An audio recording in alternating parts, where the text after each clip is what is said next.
Good morning. It's a great day here today, and I have the privilege of introducing someone that I've known for almost 40 years, and he is a good friend of mine. We've been involved in different businesses together. We've been involved in traveling the world together. But the thing that probably gives us both the greatest joy is we've been involved in ministering Jesus Christ to many people, especially when we get to go to the prison. That's a great time. So I'd like to introduce to you today Andy Kidd. Well, good morning, everyone. It's great to be here, and I'm glad to be able to share the story of how I actually came to be here in Rutherfordton. And as Ray was saying, we've done a lot of things together. We've known each other. I think next year it'll be 40 years. So we've said 40 years for a long time, but it's actually 40 years next year. I grew up and was born in Northern Ireland. Now, most people don't know that Ireland as a country is actually separated into two: Northern Ireland and Southern Ireland. What they refer to as Ireland is probably more Southern Ireland. But in 1922, just 7 years after my parents were born, Ireland became divided, and Northern Ireland functioned under the United Kingdom, whereas Ireland became its own country. And perhaps the next most significant thing in my parents' lives was World War II came along when they were in their mid-20s. World War II took up a large part of their lives, and so it wasn't until after the war, perhaps 3-4 years after the war, when things were kind of getting back on track again, that they met each other and eventually got married in 1950. 1952, my elder sister, came along. I was born in 54. I have a younger brother who was born in 56, so there were the three of us in our family. My dad was quite a character, a well-known character in our town. He did many things. He lived for a lot of pleasure in his life. He raced motorbikes at a very high level. He was a very skilled amateur boxer. And with all of that went along the partying, the drinking, and so on like that. So that was where our family was when my parents got married. But I guess it was 1955, 56, when I was just 18 months old, I came down with a very severe disease at the time, spinal meningitis. And, here was my dad trying to settle down, have a family life after years of, just living for pleasure. And the very thing that he wanted was about to be taken away from him. The diagnosis was that I probably would not live, or if I did live, I would be blind or deaf, or probably both if I recovered. My dad was devastated. And I remember as a child, in my early years, 4 and 5 years old, perhaps, him sitting me on his knee and telling me the story of what happened in that time. And he did something that was totally foreign to him because he had not grown up in the church. All he could remember was that his mother used to read her Bible every night before going to bed.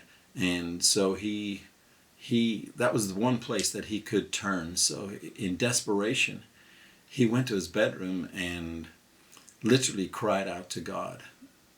In his heart was, God, I don't know if you know me. I certainly don't know you. But if you will heal my son, I will give my life to you. I will serve you the rest of my life. And I have to say that was a vow that he kept. He lived right until he was 73. And the rest of my life growing up, I never knew that dad that I talked about a few minutes ago. The dad that I knew was a dad that his heart was always burning with getting to know Jesus better, with sharing Jesus with others. No matter where he went, he would very quickly share Jesus and what Jesus had done for him. As you can tell, I recovered, I got better. And one of the things that always amazed me, looking back on it now, later on I'll tell you what things I did later in life, but I made a perfect recovery and had good hearing and good eyesight up until I got my glasses when I was 40, like most of us. So that was a very rich heritage, that a very simple decision, a very simple surrender of my dad's heart that brought me, my whole family, my family in turn, and now my grandchildren into the will of God for our lives. We could have been just out there like anyone else, not having a clue what was going on, but God chose that way to bring us into that special place with Him. We lived very close to the Baptist church, and like most people say, we were there every time the doors were open. In the Baptist church, I learned a lot about the Bible. I learned that there was a call of God in my life, and I also learned too how to look like everything was okay on the inside. By the time I was 8 years old, I started to have. We were a working class family, and over there that means that my parents, my dad worked with his hands. He was a mechanic, a diesel mechanic. My mom worked in the school canteen, cooked the meals for the children at school, and we had the bare essentials of life. We had a small home, and we thought we were very happy. But I could begin to feel in my heart as I was. In those years, 5, 6, 7, 8, I began to feel that I wanted something more than that. And I remember when I was around 8 years old, I don't know how it happened, but I developed a complete passion for horses. And for about 2 or 3 years, all I wanted in life was a horse. And that was, no, I didn't even know anyone who had a horse. But I think I'd read some books about horses and so on, and it really captivated my imagination. And so I never got a horse, but I can remember that very clearly, that going to bed every night and praying and asking Jesus for a pony or a horse. And then when I was 11, we in the UK, we changed schools when we're 11 or 12. We changed into what's more the equivalent of a high school, a grammar school. And I was very blessed to be able to go to a Quaker, very well-known Quaker school, which was in our hometown. And there, a lot of things changed in my life. And I was around people whose parents were very wealthy. I had no idea that people, could have 2 cars, 3 cars, large homes and things like that. And the seed that was already in my heart to seek after other things began to develop quite strongly. One of the things that I really got into in those early teen years was sailing and everything to do with boating. I had my own little small boat by the time I was 12 and spent all of my time repainting and varnishing that boat, learning how to sail. I think I probably read every single book I could get my hands on people who had sailed around the world single-handed. It captured my imagination. And I began to give my heart very, very strongly to it, even to the extent that I thought, this is what I'm going to do with my life. I'm going to, learn how to sail really well and race, and maybe, one day I can make the Olympics, that type of thing. Started to steal your heart.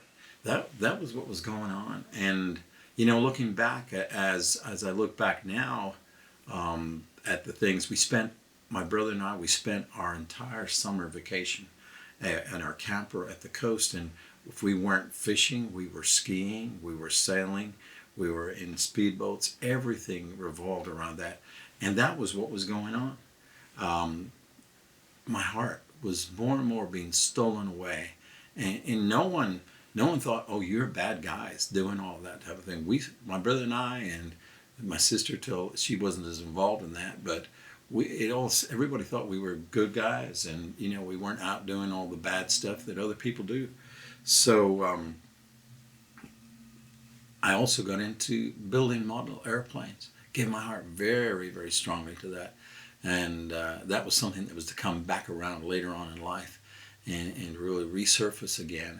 And that's the thing that, as I've been thinking about, sharing my story with you this morning, I'm amazed at how little things that happen in our lives when we're young become such a deciding factor on what we end up doing. In John chapter 5, 1 John chapter 5, verse 21, it says, it addresses the issue of idols. Now, if you had said to me that there were idols in our lives at that time, I would have been totally shocked, because to me an idol was something that they had in Africa. Right. But the truth of the matter was, my heart was less and less consumed and less thinking about God. Yes, we were very involved in the church and young people's groups and so on like that.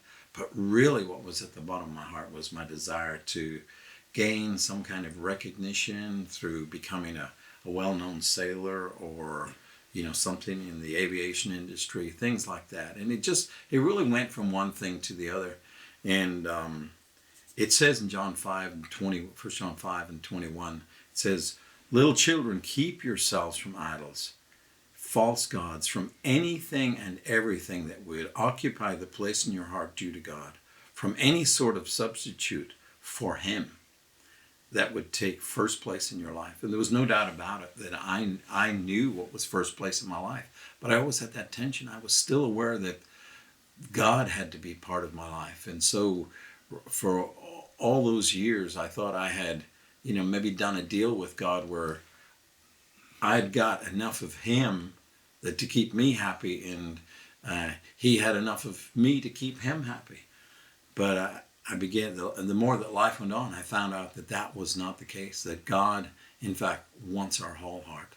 And the more that we give our hearts to these things, even as early as, 5, 6, 7, 8 years old, the harder it is to give our heart truly to God later on in life, when we start to see how desperate we are and we truly need Him. The devil stakes his ground, and he tries to keep it. That's right. And you think of a lot of people today in America, when their whole life is built around trying to build up wealth and a position in retirement that they can then go and do what? Nothing. Or all the things they learned in their youth and all they wanted to have. Exactly. Playing golf, boating, sailing. People leave their families and move down to Florida and buy a huge yacht or whatever it is. And that, it really is, it's not strange, because it's actually what's been happening their whole lives. So that was, part of what, as I was thinking back on what to share this morning, it became to me very, very clear how the things that enter our hearts, that the devil is going to use to pull us away from God and from the call of God that is on our lives, how subtle it is, and so one of the things that I'm so grateful for ever since we moved here, and especially the being part of the church at Word of Faith, and the seeing our children in the Christian school, is how their hearts are always being guarded.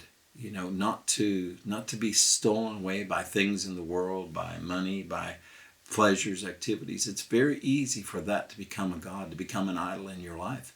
And it's very hard to remove those things.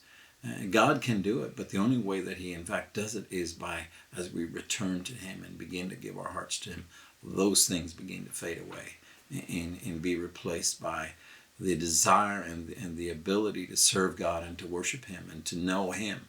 And so the call of God becomes truly fulfilled in our lives.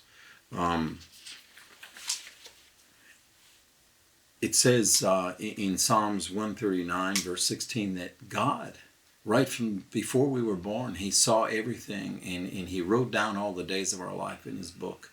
And the other thing, that verse ends off with the statement, "How precious also are your thoughts to me, O God. How vast is the sum of them." One of the things that I've learned here at church and with our pastor Sam and Jane has been that we, in every situation that we go through in life, we turn to God, and find Him in that situation. It's not a running away from it. It's not trying to avoid bad things, but no matter what happens in our lives, we can find God and truly begin to know Him. And looking back in my life, I can see how I failed to do that. And so bitterness begins to develop, because even the very things that you want to happen, to want to be successful in, they're elusive. You never can quite get it the way you want it to be, whether it's a relationship or a business or anything like that. And the very seed of that is sown in our lives, because simply in Romans chapter 1 it says, because we didn't know God, that God gives us over to those very things. And of course what's going to happen is we're going to be disappointed. We're going to come to that place of disillusionment and despair, disappointment, and sadly we end up distrusting God. And the very cry that's still there somewhere dormant in our hearts for God, we almost give up on it, and we lose hope. But I'm here today to tell you that God, in the midst of all of that, still has a way to bring our lives back around. I mentioned earlier about growing up in Northern Ireland. Northern Ireland was a war zone. Grew up in there, and even in that, every day when we would turn on the radio, listen to the news, we would be hearing about someone else killed or a bomb that had gone off. I know there were several times that I was very close to where bombs went off. I had several friends and acquaintances whose bodies were totally maimed through bombs, lost limbs, lost their eyesight, things like that. Later on, my wife and my daughter, years later, had just left a grocery store, just a few seconds when a bomb went off in there that would have killed them. And so we grew up in this atmosphere of, it wasn't an easy place to live. There was no restaurants you could go to. You pretty much stayed at home, and that bred and developed a lot of fear, and also a frustration that things like this had been going on. The very roots of the tension between the two communities there had been alive in the country for over 400 years. So it developed a despair and a hopelessness that we could really do anything about it. And without thinking about that consciously, I know by the time I was 21, I turned and decided to leave college, leave university, and go over to England. And there I got within 9 months of being there, I was became involved in a recording studio where a lot of Christian music was recorded. And for 3 years worked there, and met a lot of good people who became my friends. But there was still in my heart that desire that there was a call of God in my life. So after 3 years, even though we had recorded some of the very early contemporary Christian albums and the worship albums with the big songwriters that some of them are still around today, in my heart I wanted to know God more. So I ended up taking a break and going to a Bible school in Sweden. And that was a good time, more of a restful time, because I worked incredible hours in recording, but it was a good time. But after that, I came back to the UK and started to work freelance as a record producer and recording engineer. And that was in the late 70s. And in 1980, I was doing a lot of recording and a lot of record producing in Scandinavia, in both Norway and Sweden, with some Christian bands and some secular bands. And I met a band who were the largest Christian band at the time, a band called Jerusalem, and a singer who was called Ulf Christensen, and began to work with them. Did a couple of albums with them, and I thought, I was living in Norway at the time and traveled, of course, traveled a lot. And then I was at home for the Christmas break in, I guess it was 1980 or 81, and I felt God really speak to my heart and say, you've got to move back to Northern Ireland. I went back to Norway, got rid of everything I had there inside of a week, and was back in Northern Ireland. And when I was there, I began to do records with some of my friends, a guy called Andy McCarroll, and he had a band with him called Moral Support. And we did a record at that time, and that summer there was a big Christian music festival in the UK, and we played at one of the bands playing at that, and that's where I met Ray in 1981. He had a band, Joe English and his band, who were there playing at the event. And I'll never forget the first time I saw Ray. Who is this big guy with this beard walking down, across the field in the festival, never knowing that our lives were going to be, that God had a plan to bring our lives together, and that we would be very much involved in each other's lives for the rest of our lives. So that was when I first met Ray. I built a recording studio back in Belfast, Northern Ireland. This was right before Ireland was becoming very much a centre for the arts and things all over the world. Bands like U2 were just getting together at that time, and we had somewhat of a relationship with them. But I built a studio in Belfast, and Ray got involved. Do you remember that? With Sure. Jerusalem. We signed them up to one of Ray's labels and did an album for them there. And started basically just working again in the local scene. But around that time, that's when I met my wife, Anne. And, music, a lot of the activity and everything's late at night, way into the early hours of the morning, wasn't conducive to a family life. And so, again, I began to feel this is not really what I want to do. There's something different. And so I simply closed it all down. And that was it. I was done with music, wasn't going to have anything more to do with it. I drove a delivery van for a year. I think, if I remember correctly, I got paid less than $100 a week. And that was a lot less than what I'd been earning in the music industry. But after a year, I still came back again one more time to get involved in recording. I ended up taking a job in a local TV production studio where I learned how to produce and edit videos, commercials, that type of thing. Did that for 2 years, and then along came another opportunity. I'd known a guy called George Louden who had created a guitar and made a guitar that was becoming very well known all over the world, and had an opportunity to get involved in that. In fact, we bought the company out of receivership, and it was probably about 2 years that I, worked hard at that. We moved to a new factory. We did lots of things. At the same time, in my family life, my wife was suffering from very severe postpartum depression. Our first 2 children had been born.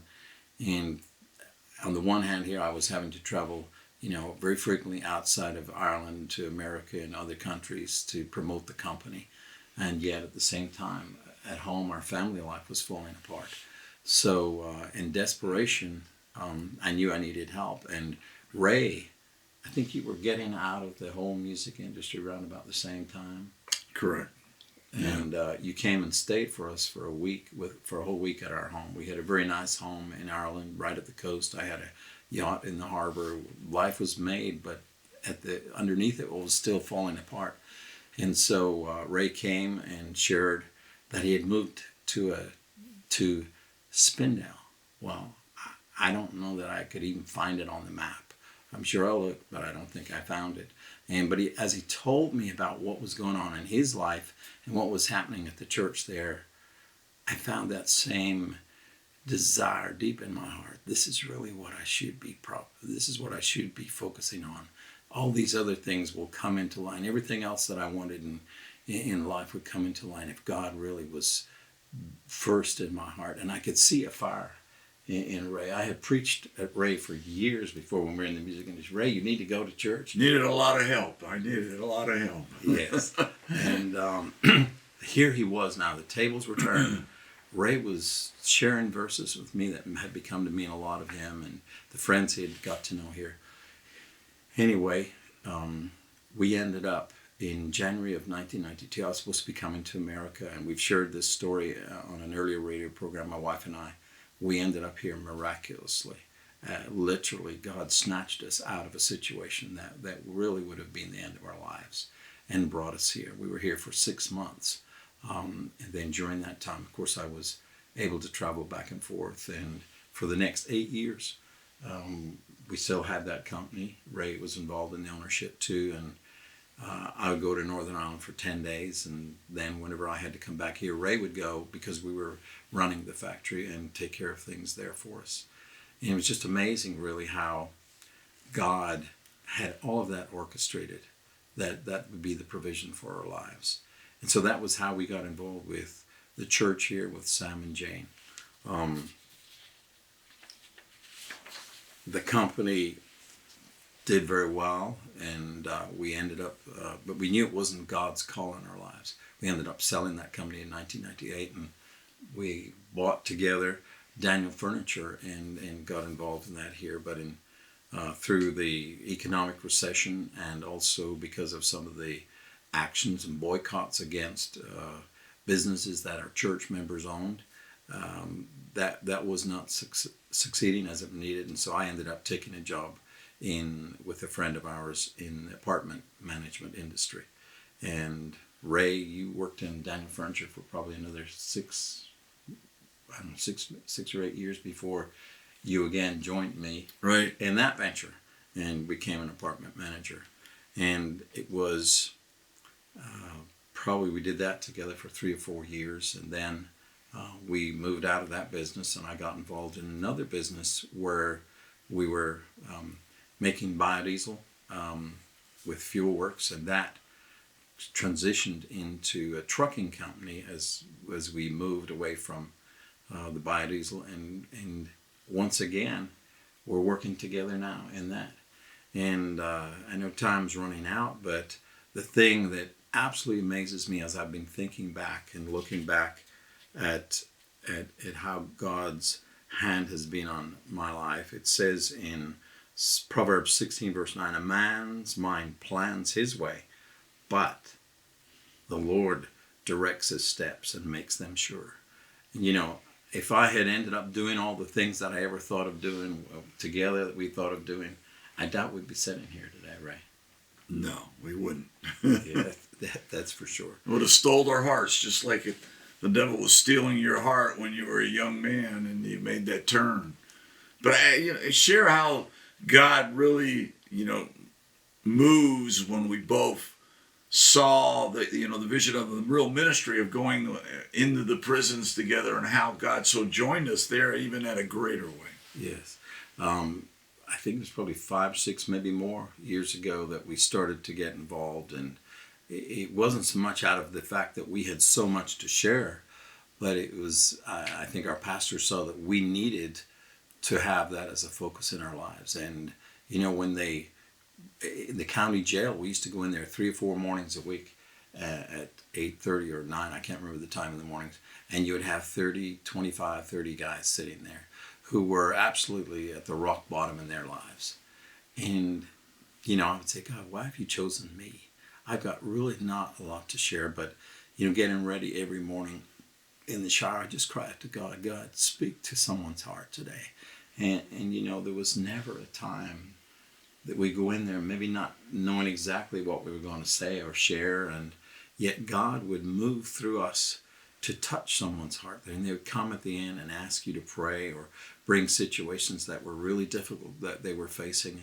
And, I would come away from that every time and realize this is a big part of the fulfillment of the call of God on our lives. Here we travel around the world promoting music, guitars, you name it, we did it.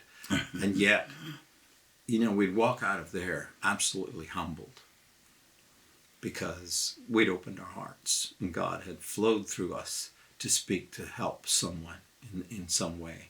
And that's now the whole focus for our lives, an amazing thing just that I look back and see how, God, all that time that we're busy giving our hearts to other things, God never quits. He never gives up. He's faithful. And he holds on to that plan that he has for our lives to bring us into that place that we're not chasing a nice home on the golf course for retirement. There's nothing that excites us better than to be involved in the ministry that God has called us to, whether that's helping in the church with the recording, helping someone with their furniture, fixing their furniture, getting them a piano, whatever it is, sharing, helping each other. It's so precious to know that God has had a hold of our lives and brings us to the point where we can truly serve him and truly begin to come to know him. All those years, 65 years, where God carefully watches over our lives with his hand to bring us to a point. So glad to have been able to share this story with you this morning, and I trust that As you listen, you'll begin to see, what is it God truly wants from my life? Am I pursuing the things that were in my heart as a child, or am I serving God? It's been good to be here today. You can come Monday, Wednesdays, and Fridays at 8:30 and hear others share their testimony, or you can go to our website at www.wordoffaithfellowship.org. Thank you. Thank you for being here.